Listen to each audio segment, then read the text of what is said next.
Well, hello, people on my channel, Max's channel, and NoLegs' channel. NoLegs'? Yay. No Legs is no channel. Damn. 5 seconds in, and we've already roasted somebody. This is great. Pray for me. Welcome to the CVerse. That's the entire video. We're just going with that. We're gonna change some things.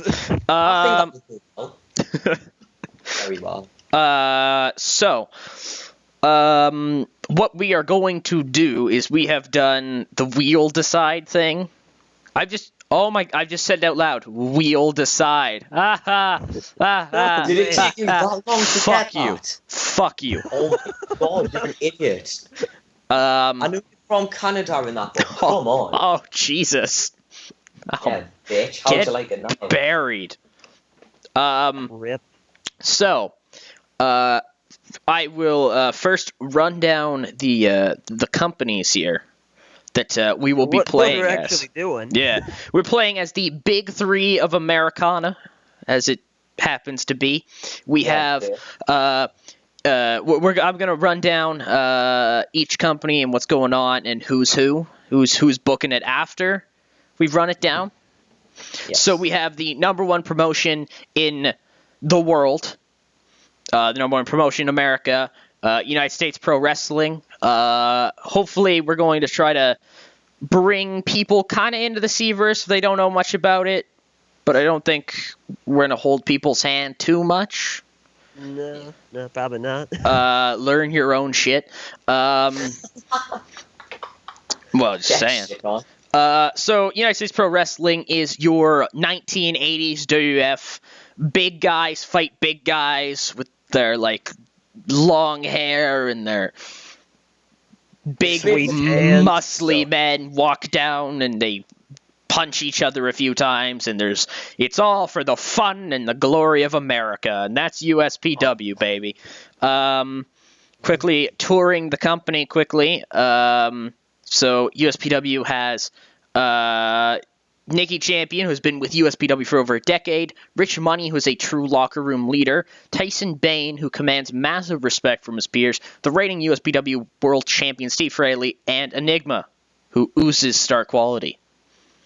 Quick little kind of history here on USPW. I know you can just read it up here, but I'll try to sum it up.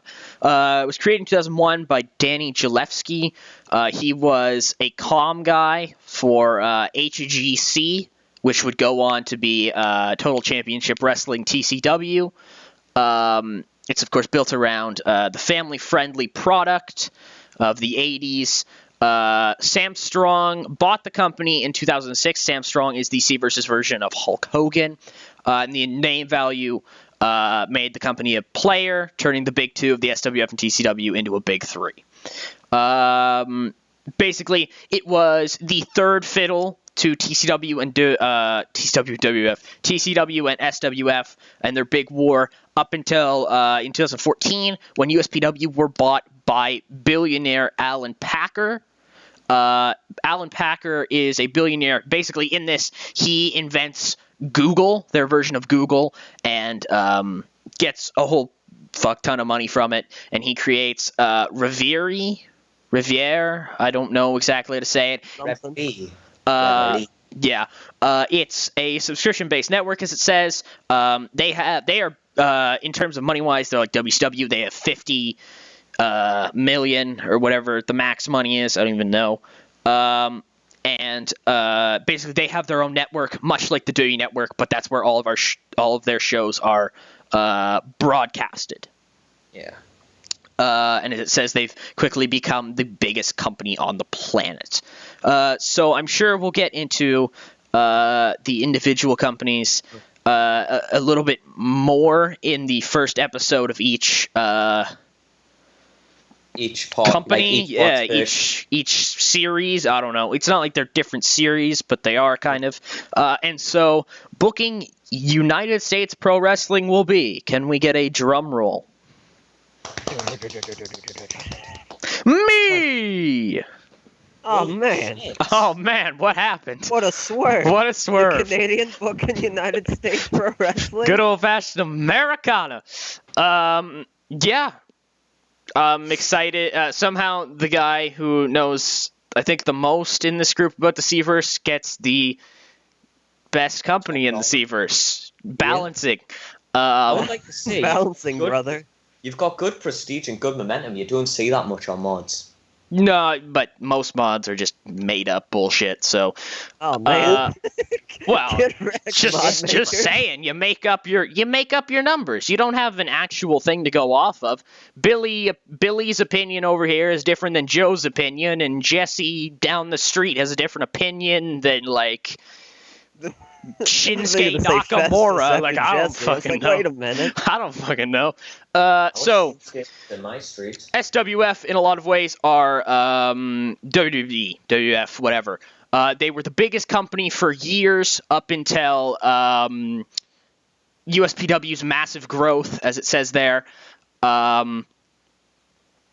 Basically, Richard Eisen went crazy cutthroat and cut a whole bunch of people who have been lifelong friends and lifelong members of the SWF.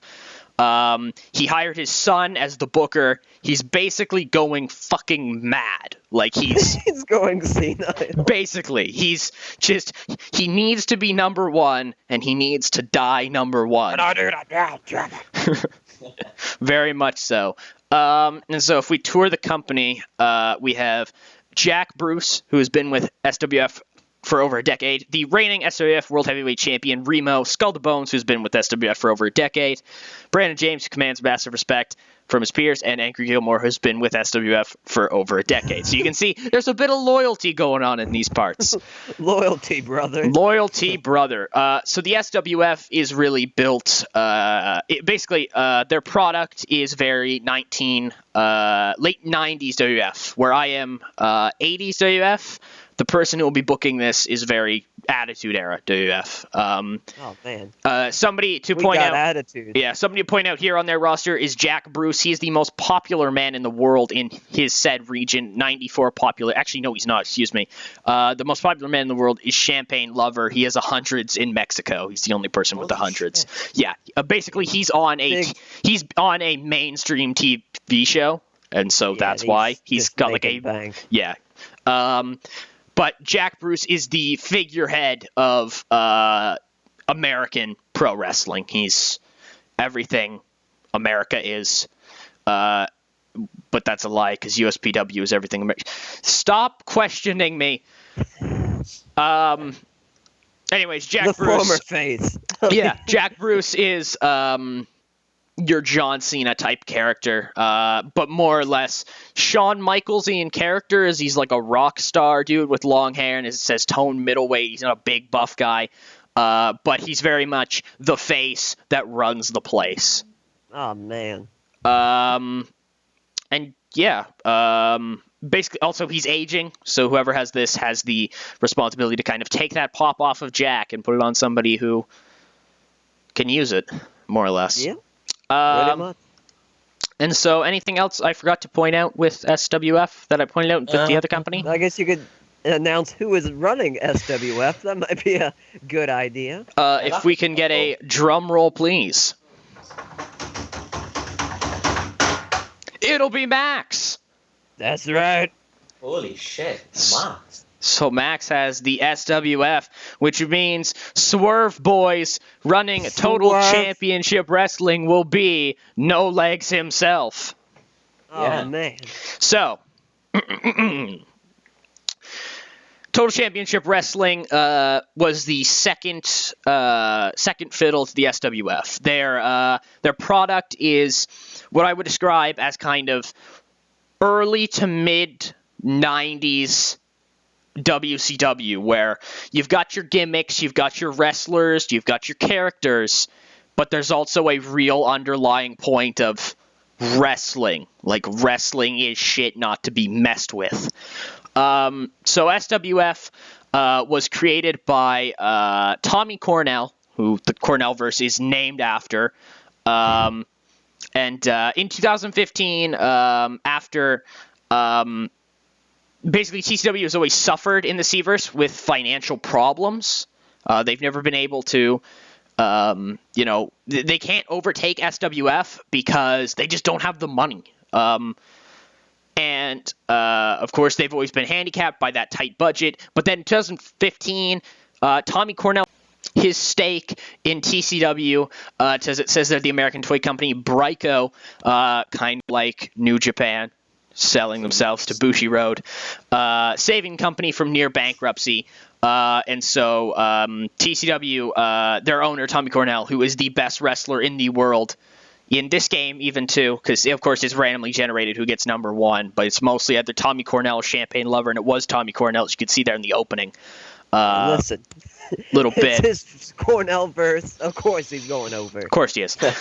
And more or less, he's moved back over to Britain, his home, in 21 CW. So of course, touring the company right quick.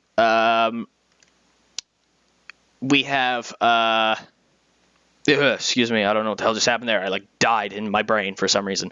Rocky Golden, who commands massive respect from his peers. Ricky Dale Johnson, who's been with TCW for over a decade. Wolf Hawkins, who's been with TCW for over a decade. Don't do this to me. Brian Vesey, a member of the Hall of Immortals, alongside his brother, Larry Vesey, who does not work for TCW. He actually books a regional company out of New York called New York Championship Wrestling, NYC Dub. NYC Yes, Dub. I do believe so. And Sammy Bach, or Batch. I've never know how to pronounce it. I guess Batch, who's his star quality. It's NoLegs' company. He'll pronounce it how he wants. Oh, damn. And really, that's the big three. Yeah. Other things to be aware of in the world right quick, because I guess we'll turn this in a little bit of a... Can I quickly say something? Yep, go ahead. My company has a shit TV show name, so in the comments below, can you suggest better TV show names? Yeah. Not Because I don't like that. Not too high on the changing the TV show thing, but Why the fuck not? I don't know, man. The Cverse, man. You can't just change shit. Yeah, I fucking can. Okay, you're right. Yeah, bitch. My show, my rules. So, 21st Century Wrestling, they're the biggest in the UK. They're the fourth worldwide. More or less, they have Britain in a chokehold. They're basically SWF in Britain. Yep. Pretty much. It's precisely what they are. And meanwhile, a bigger kind of story is that of Japan. So Burning Hammer of the Wrestling Gods is very much your New Japan. They're the big name. New Japan. Yeah, they're the big name in Japan up until the Inspire crisis of 2006, in which Inspire was formed. Inspire was an MMA fed. So they basically had the MMA crisis. But their latest setback, as it says there, was in 2016 when seeing the success of the Modern Japan movement. The Modern Japan movement is a Japan movement of modernness, basically trying to kill the tradition that Japanese companies have, touring and such, and bringing it to a more American approach. Weekly TV, pay-per-view events. So anyways, as they saw that success, they adopted a more Western influences schedules. Purists hated the move, seeing as a blatant money-grabbing exercise and an insult to the company's tradition. So basically, Burning Hammer had one thing going for it. It was tradition, and they've taken it away. Oh, damn. They're dying. So sad. And the people who are picking up this slack is Pride, Glory, Honor Wrestling. So PGH Dub was created in 1996, and basically in the past couple of years, they've really started to gain momentum. As you can see, they're the 7th in the world. They're one behind Burning Hammer, as people call it. That's not Burning Hammer, the wrestling gods. People just call it Burning Hammer. And they've slowly, they are part of the modern Japan movement, and they're slowly, I'm pretty sure they are part of the modern Japan movement, if I'm not wrong. Nope, because it'd say it. Yes, it would. They're not part of the modern Japan movement. I'm dumb. So basically now also what Pride, Glory, Honor has is that they are physically intense puro wrestling, hard-hitting moves, and they're taking basically advantage. The old Japan to the new Japan. Yes, they're taking advantage, really, of Burning Hammer, moving away from the touring type stuff, and they are capitalizing on said slack. Now, if we go to, because let's just do locations now, Mexico is held in a show called by South of the Border Pro Wrestling, and here's this Champagne Lover guy who has not 100s, 97s, I think. Yes, 97s. Holy shit, he's over. Yeah, and basically, more or less, they're a company that has grown due to Champagne Lover, who basically got on a mainstream TV show as a reoccurring character, and it's brought everybody's eyes onto this show. There's actually one guy in here this guy who looks like Scott Steiner. He was actually on the show first, and then learned to be a wrestler. Oh. Fucking great. Yeah. And of course, you have Oli, Putty is doing a series on him. Just mention Putty on your guys' channel. Sorry about that. Oh man, shilling other people's channels on your channels. To put over Putty. No, I love Putty. Basically, they are your tradition. Oh. Yeah, that company. Lucha. Slightly racist there. Yeah, maybe a little. And then there's North of the Border. They're not even related in any way. It's just whoever made up the C-verse, Adam Ryland, was completely original. They're like, hey, we're going to have a North and we're going to have a South of the Border. Huh? So North of the Border is owned by the Stone family. They're the Hearts. And more or less, they're the biggest promotion in Canada. They really have been since the late 80s. They are they're sometimes called soulless because it's not character based. It's wrestling. Basically, get Lance Storm to book a promotion. And so Dan Stone, the founder, retired in 2011, handing the reins over to his son Jeremy, with his daughter Victoria continuing as the booker. She's always booked said thing. And Steve DeColt is actually a really interesting signing for North of the Border because Steve DeColt is part of the other famous family, the DeColts. So there's the Colts and the Stones.